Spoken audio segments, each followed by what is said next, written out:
সুপ্রিয় শিক্ষার্থীবৃন্দ, ভালো আছো তোমরা? আশা করি ভালো আছো। দুঃশিক্ষণের আজকের এই ক্লাসে আমি তোমাদেরকে স্বাগত জানাচ্ছি। ডক্টর শেখ মোহাম্মদ তাজুল ইসলাম, সহযোগী অধ্যাপক, পদার্থবিজ্ঞান বিভাগ, সরকারি বিএম কলেজ বরিশাল। আজকে তোমাদের সঙ্গে আবারও কথা হবে সেই গত ক্লাস যে চ্যাপ্টারের উপর নিয়েছি সেই চ্যাপ্টারের উপরই। উচ্চ মাধ্যমিক শ্রেণীর পদার্থবিজ্ঞান প্রথম পত্রের 10ম অধ্যায় আদর্শ গ্যাস এবং গ্যাসের গতিতত্ত্ব, এই বিষয়ের উপর আজকে হচ্ছে 4র্থ ক্লাস।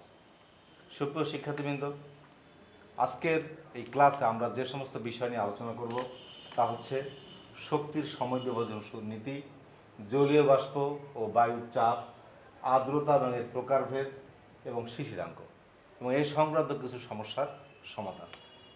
প্রিয় শিক্ষার্থীরা, এবার আমাদের মূল আলোচনায় শুরু করি। আজকে প্রথমে আলোচনা করব শক্তির সমবিভাজন নীতি। নামেই বোঝা যায় যে নীতিটা কী সংক্রান্ত? শক্তির সংক্রান্ত।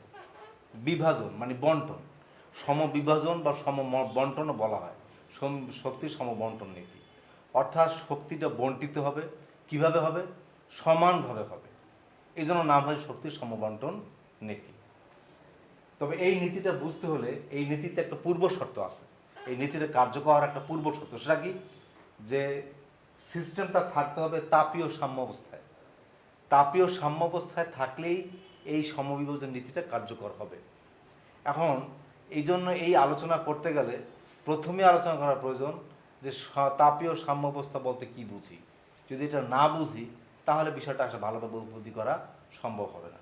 এই জন্য প্রথমে আমি আলোচনা করব যে তাপীয় সাম্য অবস্থা বলতে আসলে কি বুঝায়। দেখো, এখানে বলা আছে, স্লাইডে দেখতে পাচ্ছ যে পারিপার্শ্বিকের সাথে একই তাপমাত্রায় সহাবস্থানকে তাপীয় সাম্য অবস্থা বলে। অর্থাৎ এটা তোমরা এমনিই জানো যে কোনো বস্তু আমরা রেখে দিই তাহলে কী হয়? পারিপার্শ্বিকের সাথে একই তাপমাত্রায় থাকে। তাপ গতিবিদ্যার 0তম সূত্রে এই কথাটা বলা আছে কি? যে সকল বস্তু তাপীয় সাম্য অবস্থায় থাকে। বিষয়টা কীরকম হয়? বিষয়টা হচ্ছে যে মনে করো তুমি 1 কাপ চা খাবা, তা চায়ের তাপমাত্রা কত? দেখো 90 ডিগ্রি সেলসিয়াস। এখন এই চায়ের কাপটাকে আমরা যদি রেখে দিই তাহলে কী হবে? এটা ঠান্ডা হতে থাকবে। ঠান্ডা হতে হতে হতে হতে কত? 0 ডিগ্রিতে নেমে কি বরফে পরিণত হবে? নিঃসন্দেহে না। তাহলে কত হবে? এইটা বোঝার জন্য কিন্তু আসলে পড়াশোনার প্রয়োজন নেই। যিনি অশিক্ষিত মূর্খ মানুষ তাকেও যে জিজ্ঞাসা করা হয় যে চা কাপ রেখে দিলে এই 90 ডিগ্রি সেলসিয়াস তাপমাত্রার চা এটা কি ঠান্ডা হতে হতে বরফ হয়ে জমে যাবে? সেও বলবে যে না, এটা বরফ হবে না। তা কত হবে? কক্ষ তাপমাত্রা তত ডিগ্রিতে সে থেমে যাবে। অর্থাৎ আজকের দিনের তাপমাত্রা 30 ডিগ্রি সেলসিয়াস হয় তাহলে ওই চায়ের কাপ 90 থেকে 89 88 করতে করতে করতে করতে 30 এসে থেমে যাবে। 29 আর কখনোই হবে না। অর্থাৎ এটাকে বলা হয় তাপীয় সাম্য অবস্থা, অর্থাৎ পারিপার্শ্বিকের সাপেক্ষে একই তাপমাত্রায় অবস্থান করা। তা কোনো বস্তু বা কোনো সিস্টেম যখন তাপীয় সাম্য অবস্থায় থাকবে, অর্থাৎ পারিপার্শ্বিকের সাথে একই তাপমাত্রায় থাকবে, তখনই সমবিভাজন নীতিটা কার্যকর হবে। নীতিটা কি? যে তাপীয় সাম্যাবস্থায় কোনো গতীয় ব্যবস্থার মোট শক্তি উহার স্বাধীনতা মাত্রাগুলির মধ্যে সমভাবে বণ্টিত হয় এবং প্রত্যেক স্বাধীনতার মাত্রা শক্তির পরিমাণ হয় ½ কেটি। স্বাধীনতার মাত্রা কি? এটা আমরা গত ক্লাসে, আগের ক্লাসে লাস্ট এই টপিকসটা আলোচনা করেছি। স্বাধীনতার মাত্রা কি মনে আছে তোমাদের? স্বাধীনতার মাত্রাটা হচ্ছে যে কোনো সিস্টেম বা কোনো বস্তু বা কোনো কণার গতীয় অবস্থা এবং অবস্থানকে সুস্পষ্টভাবে প্রকাশ করার জন্য যতগুলো স্বাধীন রাশির প্রয়োজন, সেই স্বাধীন রাশির সংখ্যাকে আমরা বলি ওই বস্তুর বা ওই সিস্টেমের স্বাধীনতার মাত্রা। তাহলে এখানে বলা হয়েছে কি? যে কোনো গতীয় ব্যবস্থা যদি তাপীয় সাম্যাবস্থায় থাকে তাহলে তার মোট শক্তিগুলো কি হবে? তার যে স্বাধীনতার মাত্রা আছে তার মধ্যে সমানভাবে ভাগ হবে, সমানভাবে বণ্টিত হবে এবং প্রত্যেক ভাগে কত করবে? ½ কেটি। এই ½ কেটি, হাফ তো হাফ বোঝই। কে কি? কে হচ্ছে বোলজম্যান ধ্রুবক। এই ½ কেটি, কে হচ্ছে বোলজম্যান ধ্রুবক, টি হচ্ছে পরম তাপমাত্রা। এই হলো শক্তির সমবিভাজন নীতি। এরপরে আমরা আলোচনা করব জলীয় বাষ্প এবং বায়ুচাপ। জলীয় বাষ্প কি? আমরা এটা সবাই জানি যে পানির যে বায়বীয় অবস্থা, পানির তরল অবস্থা, সেই পানির যে বায়বীয় অবস্থা সেটাকে আমরা বলি জলীয় বাষ্প। পানিকে তাপ দিলে একসময় পানি ফুটতে শুরু করে, সাধারণত 100 ডিগ্রি সেলসিয়াস তাপমাত্রা এটা হয়, এবং তখন কি ওটা বাষ্পে পরিণত হয়, ওইটাকে আমরা বলি জলীয় বাষ্প। জলীয় বাষ্প শুষ্ক বায়ুর চেয়ে হালকা। এই সাধারণ যে বায়ু, শুষ্ক বায়ু, তার চেয়ে জলীয় বাষ্প হালকা। এবং হালকা বলেই কিন্তু যখন এই গরমের দিনে পুকুর নদী নালা থেকে বাষ্পীভূত হয় পানি, বাষ্পীভূত হয়ে কী হয়, হালকা বিদারে উপরে উঠে যায়। উপরে উঠে গিয়ে যখন অনেক উপরে ওঠে তখন ভূপৃষ্ঠের কাছাকাছি তাপমাত্রা বেশি থাকে, উপরে তাপমাত্রা কম থাকে। এই কম তাপমাত্রায় গিয়ে ওই জলীয় বাষ্প ঘনীভূত হয়ে মেঘের আকার ধারণ করে, এক পর্যায়ে বৃষ্টি হয়। তো যদিও জলীয় বাষ্প বায়ুর চেয়ে হালকা না হতো, তাহলে কিন্তু জলীয় বাষ্পগুলো আকাশে এভাবে উপরে উঠতো না, আর এভাবে মেঘেরও সৃষ্টি করতে পারত না। যেহেতু বায়ু যেহেতু জলীয় বাষ্প বায়ুর চেয়ে হালকা, তাই বায়ুতে জলীয় বাষ্পের পরিমাণ বৃদ্ধি পায়, তাহলে বায়ুচাপ হ্রাস পায়। বায়ুতে জলীয় বাষ্পের পরিমাণ যত বেশি বাড়বে, বায়ুচাপ তত বেশি হ্রাস পাবে। জলীয় বাষ্পের পরিমাণ যত কম হবে, বায়ুর চাপ তত বেশি হবে। এবার বাষ্পচাপ বলতে কি বুঝি সেটা আমি আলোচনা করব। বাষ্পচাপ কি? যে তরল থেকে নির্গত বাষ্প পাত্রের গায়ে যে চাপ প্রয়োগ করে তাকে বাষ্পচাপ বলে। বায়ুর কণাগুলো, অণুগুলো পাত্রের গায়ে যে চাপ প্রয়োগ করে সেটাকে বলে বায়ুচাপ। আর বাষ্পচাপ কি? বাষ্পের কণাগুলো পাত্রের গায়ে যে চাপ প্রয়োগ করবে সেটাকে আমরা বলবো বাষ্পচাপ। বাষ্পচাপ দুই প্রকারের, অসম্পৃক্ত বাষ্পচাপ এবং সম্পৃক্ত বাষ্পচাপ। এবার আমরা আলোচনা করব যে অসম্পৃক্ত বাষ্পচাপ বলতে আমরা কি বুঝি। কোনো নির্দিষ্ট তাপমাত্রায় কোনো আবদ্ধ স্থানের বাষ্পচাপ যদি সর্বোচ্চ বাষ্পচাপের চেয়ে কম হয়, তাহলে সেই চাপকে অসম্পৃক্ত বাষ্পচাপ বলে। অর্থাৎ যখন বাষ্পচাপটা তার সর্বোচ্চ বাষ্পচাপ কম হবে, তখন সেটাকে আমরা বলি অসম্পৃক্ত বাষ্পচাপ। অন্য কথায় বলা যায় যে অসম্পৃক্ত বাষ্প যে চাপ দেয়, আর সম্পৃক্ত অসম্পৃক্ত বলতে আসলে কি বোঝায়? তোমরা এটা কেমিস্ট্রি রসায়নে পড়েছো, সম্পৃক্ত দ্রবণ অসম্পৃক্ত দ্রবণ, বিষয়টা একই রকমের। কীরকম সম্পৃক্ত দ্রবণ অসম্পৃক্ত দ্রবণটা কীরকম? যেমন তোমরা বাসা বাড়িতে অনেক সময় ওই পানিতে চিনি দ্রবীভূত করে শরবত বানাও। কীভাবে বানাও? মনে করো 1 গ্লাস পানি নিলে, পানিতে তুমি 1 চা চামচ চিনি দিলে, দিয়ে যদি নাড়া দাও, দেখবো যে চিনিগুলো নাই, অদৃশ্য হয়ে গেছে পানির মধ্যে দ্রবীভূত হয়ে। এরপর যদি 1 চামচ দাও, দেখবা নাড়া দিলে দেখবা নাই, 1 চামচ দাও, দেখবা নাই। যখন 4র্থ চামচ দিলে তখন দেখবা যে গ্লাসের তলায় চিনি জমা হচ্ছে। এরপরে যতই চিনি দাও না কেন, আর চিনি দ্রবীভূত হবে না। অর্থাৎ প্রথম চামচ যখন চিনি দিলাম, তখন কিন্তু নাড়া দেওয়ার সাথে সাথে চিনি নাই। এই দ্রবণটা হলো অসম্পৃক্ত দ্রবণ। অর্থাৎ চিনি ধারণ ক্যাপাসিটি তার আরও আছে, সে 2-3 চামচ পর্যন্ত সে দ্রবীভূত করতে পারে, এরপর বেশি হলে আর পারে না। তাহলে একটা যখন তার ক্যাপাসিটি সর্বোচ্চ পর্যায়ে পৌঁছায়, যে চেয়ে বেশি হলে আর পারবে না, সেটাকে বলা হয় সম্পৃক্ত। তাহলে সম্পৃক্ত বাষ্প বলতে বোঝায় যে বায়ুরও বাষ্প ধারণের ক্যাপাসিটি আছে। যখন বায়ু তার বাষ্প ধারণের ক্যাপাসিটি যা তার সাথে কম জলীয় বাষ্প থাকে, তখন এটাকে বলা হয় অসম্পৃক্ত বাষ্প। আর যদি দেখা যায় যে তার ক্যাপাসিটি যা, ধারণ ক্ষমতা, তার ধারণ ক্ষমতার সর্বোচ্চ সীমায় বাষ্প আছে, তখন সেটা হচ্ছে সম্পৃক্ত বাষ্প। তাহলে সম্পৃক্ত বাষ্প যে চাপ দেয় এটা সম্পৃক্ত বাষ্পচাপ, অসম্পৃক্ত বাষ্প যে চাপ দেয় সেটা হলো অসম্পৃক্ত বাষ্পচাপ। এটা আমি সহজভাবে যে কথাটা আমরা বলি। অসম্পৃক্ত বাষ্প কি হয়? বয়েলের চার্লসের সূত্র মেনে চলে। তোমরা জানো যে বয়েল এবং চার্লসের সূত্র, গ্যাসের সূত্র, এটা অসম্পৃক্ত বাষ্প এই চাপ মেনে চলে। তাপমাত্রা হ্রাস করে অসম্পৃক্ত বাষ্পকে সম্পৃক্ত বাষ্পে পরিণত করা যায়। অর্থাৎ একটা বায়ু অসম্পৃক্ত আছে, যদি আমরা তাপমাত্রা হ্রাস করতে থাকি, একটা পর্যায়ে জলীয় বাষ্প আর না বাড়িয়েই বায়ুটা সম্পৃক্ত বাষ্পে পরিণত হতে পারে। সুপ্রিয় শিক্ষার্থীবৃন্দ, এবার আমরা সম্পৃক্ত বাষ্পচাপ নিয়ে আলোচনা করব। সম্পৃক্ত বাষ্পচাপ কি? কোনো নির্দিষ্ট তাপমাত্রায় কোনো আবদ্ধ স্থানের বাষ্প সর্বাধিক যে চাপ দিতে পারে তাকে সম্পৃক্ত বাষ্পচাপ বলে। অর্থাৎ বাষ্প সর্বাধিক যে চাপ প্রয়োগ করতে পারে, যার চাইতে বেশি চাপ প্রয়োগ করার সাধ্য বাষ্পের নাই, সেটাই হচ্ছে সম্পৃক্ত বাষ্পচাপ। অন্য কথা বলতে পারি যে যখন বায়ুটা জলীয় বাষ্প দ্বারা সম্পৃক্ত অবস্থায় থাকে, তখন যে বায়ুচাপটা, যে বাষ্পচাপটা পাই, সেটি হচ্ছে সম্পৃক্ত বাষ্পচাপ। সম্পৃক্ত বাষ্প বয়েল এবং চার্লস সূত্র মেনে চলে না। আমরা আগে আলোচনা করেছিলাম যে অসম্পৃক্ত বাষ্প কিন্তু মেনে চলে। কিন্তু সম্পৃক্ত বাষ্প মেনে চলে না। এবং তাপমাত্রা বৃদ্ধি পেলে সম্পৃক্ত বাষ্পচাপ বৃদ্ধি পায়। অর্থাৎ সম্পৃক্ত বাষ্পচাপ তাপমাত্রার উপর নির্ভর করে। তাপমাত্রা যত বাড়াবো সম্পৃক্ত বাষ্পচাপও অত বৃদ্ধি পাবে। সুপ্রিয় শিক্ষার্থী, কিন্তু এবার আমরা আলোচনা করব আর্দ্রতা এবং এর প্রকার। আর্দ্রতা একটা গুরুত্বপূর্ণ বিষয়। প্রথমে আমরা আলোচনা করব যে আর্দ্রতা কাকে বলে। কোনো স্থানের বায়ুতে জলীয় বাষ্পের পরিমাণ প্রকাশক রাশিকে সে স্থানের আর্দ্রতা বলে। অর্থাৎ আর্দ্রতা দ্বারা আমরা বুঝতে পারি যে একটা স্থানের বায়ুতে জলীয় বাষ্প কী পরিমাণ আছে।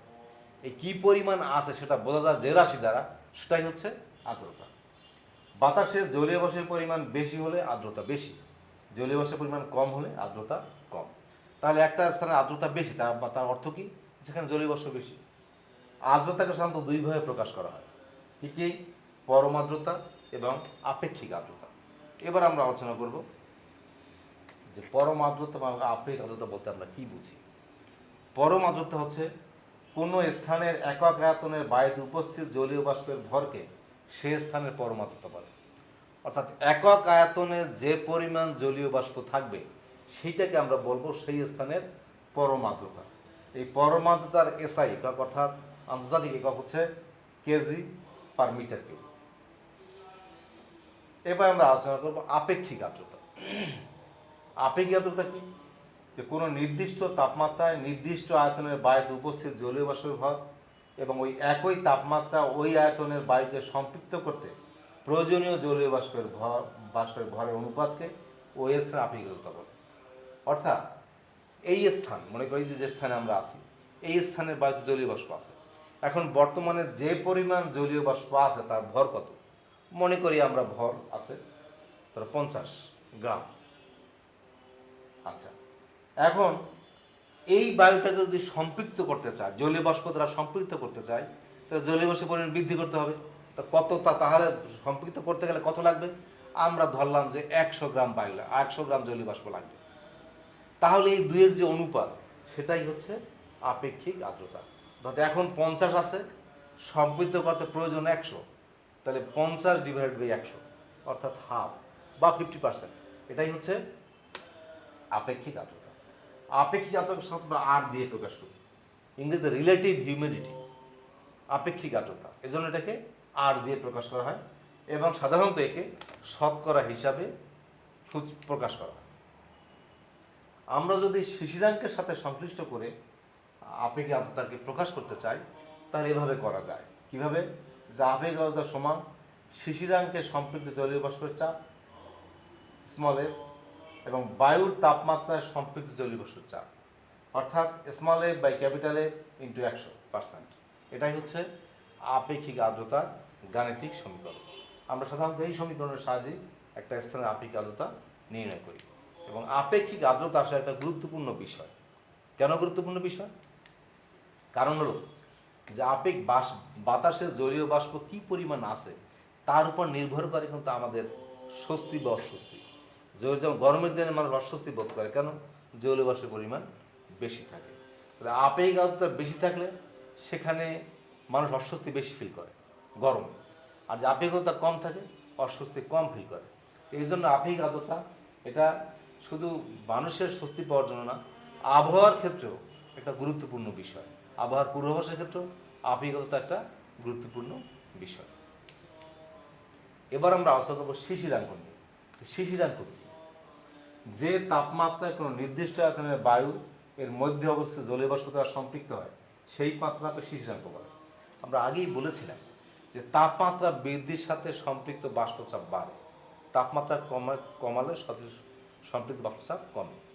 তো এখন আজকের মনে করো দিনের তাপমাত্রা 35 ডিগ্রি সেলসিয়াস, জলীয় বাষ্প এই মুহূর্তে বায়ুতে আছে 50 গ্রাম। এখন আমরা এই জলীয় বাষ্প 50 গ্রাম অপরিবর্তিত রেখে যদি তাপমাত্রা কমাতে থাকি, কমাতে কমাতে একটা সময় দেখা যাবে যে আজকে 35, যদি 25-এ তাপমাত্রা নামে, তাহলে দেখা যাবে যে বায়ুটা ওই আগে জলীয় বাষ্প দ্বারা সম্পৃক্ত হয়ে গেছে। তাহলে যেহেতু 25 ডিগ্রিতে গিয়ে আগে জলীয় বাষ্প দ্বারা বায়ুটা সম্পৃক্ত হলো, তাহলে 25 ডিগ্রিকে আমরা বলবো শিশিরাঙ্ক, এই স্থানের শিশিরাঙ্ক। বুঝতে পারছো তো? তাহলে কথাটা কি হলো? যে তাপমাত্রায় কোনো নির্দিষ্ট আয়তনের বায়ুকে বায়ুর মধ্যে জলীয় বাষ্প দ্বারা সম্পৃক্ত হয় সেই তাপমাত্রাকে আমরা বলি শিশিরাঙ্ক। অর্থাৎ বাষ্প না বাড়িয়ে শুধু তাপমাত্রা হ্রাস করে আমরা বায়ুকে সম্পৃক্ত করব, যে তাপমাত্রা এটা হয় সেটা কি বলা হবে শিশিরাঙ্ক। এবং এই শিশিরাঙ্ক নির্ণয় বা আপেক্ষিকতা নির্ণয়ের ক্ষেত্রে বহুল ব্যবহৃত একটা হাইগ্রোমিটার হচ্ছে সিক্ত শুষ্ক বাল্ব হাইগ্রোমিটার। এই তার থেকে আমাদের অঙ্ক করতে হয়, তাই সেজন্য আমরা গাণিতিকভাবে শিশিরাঙ্কের একটা ফর্মুলা এখানে দেখিয়েছি, theta equal to theta 1 minus g theta 1 minus theta 2। এখানে জি হচ্ছে গ্লেসিয়ারের উৎপাদক, থিটা হচ্ছে শিশিরাঙ্ক, থিটা 1 শুষ্ক বাল্ব থার্মোমিটারের পার্ট, থিটা 2 আর্দ্র বাল্ব থার্মোমিটারের পার্ট। অর্থাৎ এখানে শুষ্ক আর্দ্র থার্মোমিটারের মধ্যে দুইটা বাল্ব থাকে, যে বাল্বের একটা থাকে শুষ্ক একটা থাকে আর্দ্র মানে ভিজা, তাহলে দুই থার্মোমিটারের পার্ট, থিটা 1 শুষ্ক বাল্বের পার্ট আর থিটা 2 হচ্ছে আর্দ্র বাল্বের পার্ট। সুপ্রিয় শিক্ষার্থী, কিন্তু আমরা এতক্ষণ যে বিষয়গুলো তোমাদের সাথে আলোচনা করলাম সেই বিষয়ে এবার তোমরা কতটুকু বুঝতে পেরেছো তা বোঝার জন্য আমরা এখানে কিছু প্রশ্নের অবতারণা করেছি, যে প্রশ্নগুলো তোমাদের অনুধাবনমূলক প্রশ্নে আসতে পারে। যেমন প্রথম একটা প্রশ্ন, আশা করি তোমরা পারবে এবং উত্তর বলার চেষ্টা করবে। কোন স্থানে সম্পৃক্ত বাষ্পচাপ 1.5 মিলিমিটার পারদ বলতে কি বোঝায়? আমরা আগেই বলেছি সম্পৃক্ত বাষ্পচাপ কি, সংজ্ঞা কিন্তু বলেছিলাম যে একটা বাষ্প সর্বোচ্চ যে পরিমাণ চাপ প্রয়োগ করতে পারে, যার চাইতে বেশি চাপ প্রয়োগ করতে পারে না, সেটা হচ্ছে সম্পৃক্ত বাষ্পচাপ। তাহলে এখানে মান বলা আছে 1.55 মিলিমিটার পারদ। এর দ্বারা কি বুঝি যে এই বাষ্পটা সর্বোচ্চ 1.55 মিলিমিটার পারদ চাপ প্রয়োগ করতে পারে।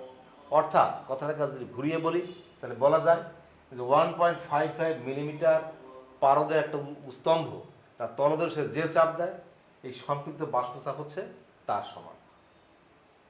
আচ্ছা, দ্বিতীয় যে প্রশ্নটা এখানে আছে সেটা হচ্ছে বায়ুচাপ বনাম জলীয় বাষ্পের ভর লেখচিত্রটি কেমন হবে? এটা এমসিকিউ তো দিতে পারে যে বায়ুচাপ বনাম জলীয় বাষ্পের ভর, আমরা যে গ্রাফ আঁকি সেই গ্রাফটা কেমন হবে। এই আমরা কিন্তু বায়ুচাপ প্রসঙ্গে আলোচনা করতে গিয়ে বলেছিলাম যে জলীয় বাষ্পের ভর শুষ্ক বায়ুর চাইতে কম, তাহলে জলীয় বাষ্পের ভর যত বাড়বে বায়ুচাপ তত বাড়বে না কমবে। যেহেতু জলীয় বাষ্পের ভর কম এই কারণে বায়ুচাপ হ্রাস পাবে। তাহলে এখন এখানে প্রশ্নটা করেছে, তাহলে এই যে কথাটা যে জলীয় বাষ্পের পরিমাণ যত বাড়বে বায়ুচাপ তত হ্রাস পাবে, এই কথাটাকে আমরা গ্রাফের মাধ্যমে প্রকাশ করতে হবে। আমি তো মুখে ভাষায় বললাম, এটাকে ভাষায় না বলে চিত্রের মাধ্যমে প্রকাশ করতে হবে। তাহলে এখানে গ্রাফটা কি বলা হয়েছে যে বায়ুচাপ বনাম জলীয় বাষ্পের ভর। অর্থাৎ আমরা এক্স অক্ষে যদি জলীয় বাষ্পের ভর নিই, জলীয় বাষ্পের ভর এক্স অক্ষে, আর ওয়াই অক্ষে হচ্ছে বায়ুচাপ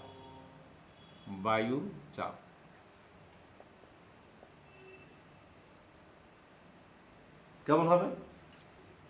জলীয় বাষ্পের ভর যত বাড়ে বায়ুচাপ তত কমবে। তার অর্থ হলো গ্রাফটা এরকম হবে, রেখাটা এরকম হবে। তো দেখো ডান দিকে যত বাড়ছে, ডান দিকে বাড়া মানে কি, মানে জলীয় বাষ্পের ভর বৃদ্ধি পাওয়া, যত বাড়তেছে বায়ুচাপ তত হ্রাস পাচ্ছে। তো এটাই হচ্ছে বায়ুচাপ বনাম জলীয় বাষ্পের ভরের লেখচিত্র বা গ্রাফ। তৃতীয় প্রশ্ন হচ্ছে সম্পৃক্ত বাষ্পচাপ বনাম তাপমাত্রা লেখচিত্রটি কিরূপ হবে? সম্পৃক্ত বাষ্পচাপ এবং তাপমাত্রা আমরা বিষয়টা কিন্তু আগে আলোচনা করেছিলাম। কি করেছিলাম যে তাপমাত্রা বৃদ্ধির সাথে সাথে বাষ্পচাপ বৃদ্ধি পায়। তাহলে এখানে গ্রাফটা কি হবে যে এক্স অক্ষে নিতে হবে তাপমাত্রা, ধরি টি ডিগ্রি সেলসিয়াস এক্স অক্ষে, আর ওয়াই অক্ষে হচ্ছে সম্পৃক্ত বাষ্পচাপ। সম্পৃক্ত বাষ্পচাপ ওয়াই অক্ষে যদি নেই, তাহলে 0 ডিগ্রি সেলসিয়াস তাপমাত্রা কি বাষ্পচাপ শূন্য হবে? না, কারণ 0 ডিগ্রিতেও কিছু বাষ্প থাকবে, কারণ আমরা জানি যে, তাহলে এই কারণে গ্রাফটা হবে এরকম। অর্থাৎ এই যে তাপমাত্রা যত বাড়ছে বাষ্পচাপ তত বৃদ্ধি পাচ্ছে। এটাই হচ্ছে সম্পৃক্ত বাষ্পচাপ বনাম তাপমাত্রা লেখচিত্র। সুপ্রিয় শিক্ষার্থীবৃন্দ, এরপরে চতুর্থ প্রশ্ন হচ্ছে যে কোনো স্থানের পরম আর্দ্রতা 0.001 KG metre per metre cube বলতে কি বুঝো? তো পরম আর্দ্রতার সংজ্ঞা কি মনে আছে তোমাদের? পরম আর্দ্রতার সংজ্ঞা কি বলেছিলাম? যে কোনো স্থানের একক আয়তনের বায়ুতে উপস্থিত জলীয় বাষ্পের ভর, একক আয়তনের বায়ুতে উপস্থিত জলীয় বাষ্পের ভর, সেটাই হচ্ছে পরম আর্দ্রতা। এই পরম আর্দ্রতার মান দেওয়া আছে এখানে, কত দেওয়া? 0.001 কেজি পার মিটার কিউব। পরমতার মান হচ্ছে যে 0.001 কেজি পার মিটার কিউব। এই কথা একক দিয়ে আসলে আমরা বুঝি, কি বুঝি? যে প্রতি ঘনমিটারে জলীয় বাষ্প আছে 0.001 কেজি। তাহলে এর দ্বারা আমরা কি বুঝি? বুঝি যে এই স্থানের জলীয় বাষ্পে আর এই স্থানের বায়ুতে প্রতি ঘনমিটার বায়ুর মধ্যে জলীয় বাষ্পের পরিমাণ 0.001 কেজি। কি বুঝতে পারলে শিক্ষার্থীবৃন্দ?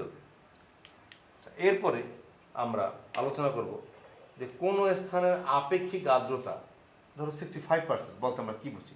পঞ্চম প্রশ্ন, যে কোন স্থানের আপেক্ষিক আর্দ্রতা 65%, এ কথা দ্বারা কি বোঝায়? আমরা আপেক্ষিক আর্দ্রতা প্রসঙ্গে বলেছিলাম যে আপেক্ষিক আর্দ্রতা কি? যে বর্তমানে উপস্থিত জলীয় বাষ্পের ভর এবং বায়ুকে সম্পৃক্ত করতে যে পরিমাণ জলীয় বাষ্প প্রয়োজন তার ভর, এই দুয়ের যে অনুপাত, সেটা হচ্ছে আপেক্ষিক আর্দ্রতা।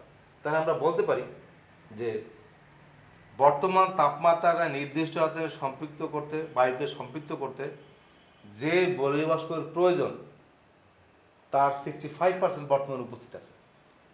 অর্থাৎ এই বায়ুটাকে সম্পৃক্ত করতে যে পরিমাণ জলীয় বাষ্পের প্রয়োজন, বর্তমানে উপস্থিত জলীয় বাষ্প হচ্ছে সেই প্রয়োজন জলীয় বাষ্পের 100/65 এই কথাটা বুঝতে পেরেছো কি?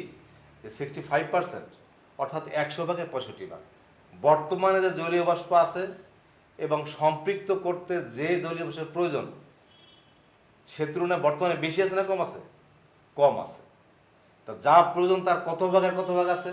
100/65 আছে। এর থেকে আমরা এটাই বুঝি যে 65%। অথবা যদি আরো সহজভাবে বলি, ওটা কথা অন্যভাবে ঘুরিয়ে বলা যায়, সেটা হচ্ছে যে বর্তমান জলীয় বাষ্পের চাপ সম্পৃক্ত জলীয় বাষ্প চাপের 100/65। বর্তমানে জলীয় বাষ্পের চাপ আছে, আর এটাকে যদি সম্পৃক্ত করা হয় জলীয় বাষ্প দ্বারা, তখন যে চাপটা হবে সেই চাপের, তখনকার চাপের 65% চাপ বর্তমানে আছে। এটাই হচ্ছে আপেক্ষিক আর্দ্রতা দ্বারা বোঝায়। আর যদি আরও একটু শিশিরাঙ্কের মাধ্যমে বলি, তাহলে বলা যায় যে বায়ুর শিশিরাঙ্কের সম্পৃক্ত জলীয় বাষ্পের চাপ এবং বায়ুর তাপমাত্রার জলীয় বাষ্পের চাপের 65/100। অর্থাৎ বায়ুর শিশিরাঙ্কে সম্পৃক্ত জলীয় বাষ্পের চাপ আর বায়ুর তাপমাত্রা মানে কি? আগে তোমাকে মানে বলেছিলাম যে আজকের তাপমাত্রা 35, শিশিরাঙ্ক মনে করো 25, তাহলে বলছে বায়ুর শিশিরাঙ্কের সম্পৃক্ত চাপ অর্থাৎ 25 ডিগ্রিতে সম্পৃক্ত জলীয় বাষ্পের চাপ, আর এখন তাপমাত্রা কত? 35 ডিগ্রি। তাহলে 35 ডিগ্রি জলীয় বাষ্পের চাপের 65/100, 65%। তাহলে এই বিষয়গুলো আসলে আমরা বুঝি। কি বুঝি? যে আপেক্ষিক 65% বলতে কি বোঝায়? আর 65 বলেছে, তোমার পরীক্ষা আসলো 50% বলতে কি বোঝায়, 55% বলতে কি বোঝায়? তাহলে সংখ্যার ফলে চেঞ্জ হবে। যেখানে 65/100 বলছি, তুমি সেখানে 100/55 বলবে যদি 55% হয়। যদি 60% হয় তো 100/60 হবে। কি বুঝতে পারলে তোমরা? আচ্ছা, এরপরে সর্বশেষ যে প্রশ্নটা আমি এখানে রেখেছি সেটা হচ্ছে যে গ্রীষ্মকালের কোনো এক দিনে তুমি ঢাকা থেকে কক্সবাজার গেলে, যদি উভয় স্থানের তাপমাত্রা একই হয় তবে তুমি কোথাও অধিকতর স্বস্তি অনুভব করবে? তোমরা জানো যে বিশ্বের দীর্ঘতম সমুদ্র সৈকত আছে এই কক্সবাজার, বাংলাদেশের কক্সবাজার। এটা সারা বিশ্বের পর্যটকদের জন্য একটা আকর্ষণীয় স্থান। তোমরাও বিভিন্ন সময় কক্সবাজার যাও বা যেতে পারো। এখন মনে করো ঢাকা থেকে লন্ডন বাসে ডাইরেক্ট কক্সবাজার, বাসে যাও, প্লেনে যাও, যেভাবে যাও। এখন প্রশ্নে বলা হয়েছে কি যে ঢাকা এবং কক্সবাজারের তাপমাত্রা একই। মনে করো আজকের দিনের তাপমাত্রা 35°C, ঢাকা তো 35, কক্সবাজার 35। এখন তুমি ঢাকা থেকে কক্সবাজারে গেলা, যাওয়ার পরে প্রশ্ন হচ্ছে যে কোথায় তুমি অধিকতর স্বস্তি অনুভব করবে? আসলে আমি আপেক্ষিক আর্দ্রতা বোঝাতে গিয়ে বলেছিলাম যে আপেক্ষিক আর্দ্রতা বিষয়টা কিন্তু স্বস্তির সাথে সম্পর্কিত। আপেক্ষিক আর্দ্রতা বেশি হলে সেখানে বেশি অস্বস্তিকর, কম হলে কম অস্বস্তিকর, মানে মানে স্বস্তিকর। কেন বিষয়টা হলো যে গরমে আমরা ঘামিয়ে যাই, আমরা যখন ঘামাই শরীর থেকে আমাদের ঘাম বের হয়, ঘাম বের হলে কী হয়, তখন বাইরের তাপমাত্রা বায়ুর সাথে মিশে এই ঘামগুলো বাষ্পীভূত হয়। বাষ্পীভূত হলে কি হয়, তখন এই শরীর থেকে তাপ সংগ্রহ করে ঘামগুলো বাষ্পীভূত হয়, ফলে আমাদের শরীর ঠান্ডা হয়, আমরা স্বস্তি অনুভব করি। যদি আপেক্ষিক আর্দ্রতা বেশি থাকে তাহলে অর্থাৎ বায়ুতে জলীয় বাষ্পের পরিমাণ বেশি আছে, আপেক্ষিক আর্দ্রতা কম মানে জলীয় বাষ্পের পরিমাণ কম আছে। তা যখন বায়ুতে জলীয় বাষ্পের পরিমাণ বেশি হয় তখন কিন্তু মানে আমাদের শরীরের ঘামগুলা বাষ্পীভূত কম হয়। কারণ কি, বায়ুতে জলীয় বাষ্প এমনিই বেশি আছে, তার চাহিদা কম, ফলে বাষ্পীভূত হয় কম। আর যদি আর্দ্রতা কম থাকে অর্থাৎ বায়ু জলীয় বাষ্পের পরিমাণ কম থাকে তাহলে কী হয়, ঘাম তাড়াতাড়ি শুকালে আমরা তাপমাত্রা কমে যায়, দেহের স্বস্তি বোধ করি। তার অর্থ হলো আপেক্ষিক আর্দ্রতা যত বেশি হবে অত অস্বস্তি বোধ করবো। অন্য কথা বলা যায়, বায়ুতে জলীয় বাষ্প যত বেশি থাকবে অত অস্বস্তি বোধ করবো, বায়ুতে জলীয় বাষ্প যত কম থাকবে তত স্বস্তি বোধ করবো। এখন প্রশ্ন হচ্ছে যে আমি ঢাকা থেকে কক্সবাজার গেলাম, তাপমাত্রা একই আছে, তাহলে কোথায়? তাহলে বোঝো, ঢাকা থেকে কক্সবাজার হচ্ছে সমুদ্র সৈকত, একবারে সমুদ্রের পাড়ে, আর সমুদ্র থেকে ঢাকা কিন্তু অনেক দূর। ফলে কি হয়, কক্সবাজারের বায়ুতে জলীয় বাষ্প বেশি হবে নাকি ঢাকার বায়ুতে জলীয় বাষ্প বেশি হবে? নিঃসন্দেহে তোমরা বলবে যে যেহেতু কক্সবাজার সমুদ্রের পাড়ে অবস্থিত, তীরে অবস্থিত, ওখানে জলীয় বাষ্পের পরিমাণ বেশি, তাহলে আপেক্ষিক আর্দ্রতা কক্সবাজারে বেশি, অর্থাৎ জলীয় বাষ্পের পরিমাণ বায়ুতে কক্সবাজারে বেশি, বিধায় ওখানে কি হবে, আমাদের ঘাম শুকাবে দেরিতে, অস্বস্তি বোধ করবো বেশি। আর ঢাকায় ঘাম শুকাবে তাড়াতাড়ি, আমরা তাড়াতাড়ি স্বস্তি বোধ করবো। তাহলে এই প্রশ্নের জবাব কি? জবাব হচ্ছে যে আমরা কক্সবাজারে অধিক অস্বস্তি বোধ করবো আর ঢাকাতে অধিকতর স্বস্তি বোধ করবো। সুপ্রিয় শিক্ষার্থীবৃন্দ, এবার আমরা একটা গাণিতিক সমস্যা নিয়ে আলোচনা করব। দেখো প্রশ্নটা কি, উদ্দীপকটা হচ্ছে কোনো একদিন এ বলতে একটা স্থানের নাম বোঝানো হয়েছে, যে স্থানে তাপমাত্রা 35 ডিগ্রি সেলসিয়াস, আপেক্ষিক আর্দ্রতা 50%, একই সময় বিতে স্থাপিত একটি হাইগ্রোমিটার, শুষ্ক বাল্ব থার্মোমিটারের পাঠ 35 ডিগ্রি সেলসিয়াস এবং আর্দ্র বাল্ব থার্মোমিটারের পাঠ 30 ডিগ্রি সেলসিয়াস। 35 ডিগ্রি সেলসিয়াস তাপমাত্রায় গ্লেসিয়ারের উৎপাদক এর মান 1.601, 26 ডিগ্রি সেলসিয়াস, 28 ডিগ্রি সেলসিয়াস এবং 35 সেলসিয়াসে তাপমাত্রায় সম্পৃক্ত জলীয় বাষ্পের চাপ যথাক্রমে 25.21, 28.35 এবং 42.16 মিলিমিটার পাবো। এই হচ্ছে উদ্দীপক। এখন প্রশ্ন কি? প্রশ্ন হচ্ছে উদ্দীপক অনুসারে বিতে শিশিরাঙ্ক নির্ণয় করো। বি এর স্থানে শিশিরাঙ্ক নির্ণয় করতে বলা হয়েছে। আর পরের প্রশ্নে বলা হয়েছে যে একই তাপমাত্রা হওয়া সত্ত্বেও এর চেয়ে বিতে কোনো ব্যক্তির অধিক অস্বস্তি বোধ করার কারণ কি, গাণিতিকভাবে বিশ্লেষণ করো। একটু আমি যে প্রশ্নটা বুঝিয়েছি, আমি ভাষায় বুঝিয়েছি, এবার গাণিতিকভাবে বিশ্লেষণ করতে হবে। সুপ্রিয় শিক্ষার্থীবৃন্দ, এবার যে আমরা সমাধান নিয়ে আলোচনা করি, দেখো সমাধান প্রথমে বলা আছে বিতে কি বলা আছে, শিশিরাঙ্ক নির্ণয় করতে হবে। তো শিশিরাঙ্ক নির্ণয় আমরা এই কিছুক্ষণ আগে শিশিরাঙ্ক নির্ণয়টা ফর্মুলা দেখেছিলাম, থিটা টু থিটা 1 মাইনাস জি টু থিটা 1 মাইনাস থিটা 2। তো এখানে দেখো থিটা 1 কি, শুষ্ক থার্মোমিটার তাপমাত্রা, সেটা উদ্দীপকে দেওয়া আছে 35 ডিগ্রি সেলসিয়াস। আর্দ্র থার্মোমিটার আমার উদ্দীপকে দেওয়া আছে 30 ডিগ্রি সেলসিয়াস। আর জি এর মান দেওয়া আছে, গ্লেসিয়ারের উৎপাদকের মান দেওয়া আছে 1.6, শিশিরাঙ্ক থিটা নির্ণয় করতে হবে। তাহলে আমরা যদি এখন এগুলো বসিয়ে দিই যে এই ফর্মুলায়, theta is equal to theta 1 minus g, theta is equal to theta 1 minus g into theta 1 minus theta 2, তাহলে ওই যে উৎপাদকের মানগুলো দেওয়া আছে, যে প্রদত্ত মান বসিয়ে দিলে কি হয়, থিটা 1 এর মান হচ্ছে 35 বিয়োগ জি এর মান হচ্ছে 1.6, থিটা 1 এর মান 35, থিটা 2 এর মান 30। এখন আমরা যদি বসিয়ে দিই ক্যালকুলেটর হিসাব করে দেখবা আসবে 27 ডিগ্রি সেলসিয়াস, অর্থাৎ এটা ক নাম্বার, তার শিশিরাঙ্ক বের হবে 27 ডিগ্রি সেলসিয়াস। এরপর হচ্ছে খ নাম্বার। খ নাম্বারে কি বলা আছে, আপেক্ষিক আর্দ্রতা আসলে কোথায় স্বস্তি অনুভব করবে, এখানে অর্থ হচ্ছে আমাদের আপেক্ষিক আর্দ্রতা বের করতে হবে। বের করলেই আমরা বুঝতে পারবো যে আপেক্ষিক আর্দ্রতা যেখানে বেশি হবে সেখানে স্বস্তি কম, অস্বস্তি বেশি, আর যেখানে আপেক্ষিক আর্দ্রতা কম সেটা স্বস্তি দেয়।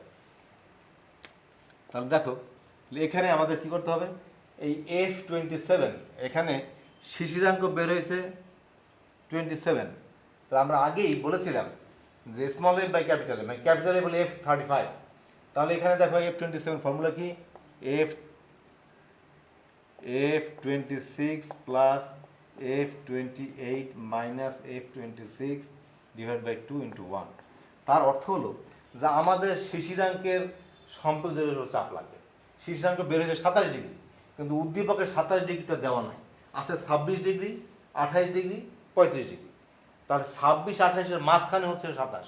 তাহলে এখান থেকে আমাদের গড় করে নির্ণয় করতে হবে। ফর্মুলা হচ্ছে F27 F26 এর সাথে 28 এবং 26-এর পার্থক্য হলো 2, 2 দিয়ে ভাগ আর প্লাস 1 যোগ, তা 1 দিয়ে গুণ দিয়ে যোগ করতে হবে, কারণ 1 ডিগ্রি বেশি। তাহলে এখানে এই মানগুলো যদি বসিয়ে দিই তাহলে দেখো কত, F26 এর মান কত, 25.21, 25.21 প্লাস F28 এর মান হচ্ছে 28.35, F26 এর মান হচ্ছে 25.21 ডিভাইড বাই 2 ইন্টু 1। দেখো এটা করলে ক্যালকুলেশন হিসাব করলে আপনি 26.78 মিলিমিটার পারদ চাপ। এলে F27 আমরা পেলাম। এবার আমরা আপেক্ষতা নির্ণয় করবো। আপেক্ষতার ফর্মুলা কি? আপেক্ষতার ফর্মুলা হচ্ছে R = F27 by F35 into 100। R = F27 by F35 into 100। মানগুলো যদি বসিয়ে দেই তাহলে F27 এর মান কত বের হলো? বের হলো 26.78, আর F35 এর মান হচ্ছে দেওয়া আছে 42.16। তাহলে কত আসে মান? 63.52%, 100 63.52%। তাহলে দেখো 63.52% বের হয়েছে কোথায়? এটা হলো আপেক্ষিক আর্দ্রতা। তো এখন আমাদের আরেকটা সাবজেক্ট উদ্দীপকে দেয়া আছে, কত দেওয়া আছে? দেয়াই আছে যে এতে আপেক্ষিক আর্দ্রতা হলো 50% আর বিতে বেড়েছে 63.52%। তাহলে এতে কিন্তু উদ্দীপকে দেওয়া আছে 50% আর এখানে 63.52%। তাহলে স্বস্তি কোথায় বোধ করবে? স্বস্তি বোধ করবে এ স্থানে। কারণ কি? এ স্থানের আপেক্ষিকতা কম, বি স্থানের আপেক্ষিকতা বেশি। সুপ্রিয় শিক্ষার্থীবৃন্দ, তাহলে আমরা একটা সমাধান করলাম। এভাবে আরও এ জাতীয় সমস্যার আরও অনেক সমস্যা আছে, তোমাদের সমাধান করতে হবে। তা আশা করি তোমরা বিষয়গুলো বুঝতে পেরেছো এবং তোমাদের কী করতে হবে? এ জাতীয় সমস্যার আরও তোমাদের নিজেদের সমাধান করতে হবে, চর্চা করতে হবে, নিজের দক্ষতা বৃদ্ধি করতে হবে। সুপ্রিয় শিক্ষার্থীবৃন্দ, তাহলে আমরা আমাদের ক্লাসের শেষ পর্যায়ে চলে এসেছি। আমরা আজকে যে বিষয়গুলো আলোচনা করেছি তার মধ্যে ছিল শক্তির সমবিভাজন নীতি, জলীয় বাষ্প এবং বায়ুচাপ, অসম্পৃক্ত ও সম্পৃক্ত বাষ্পচাপ, আর্দ্রতা এবং এর প্রকারভেদ, শিশিরাঙ্ক এবং কিছু সমস্যার সমাধান। সুপ্রিয় শিক্ষার্থীবৃন্দ, তাহলে তোমরা আশা করি ক্লাসটা বুঝতে পেরেছো।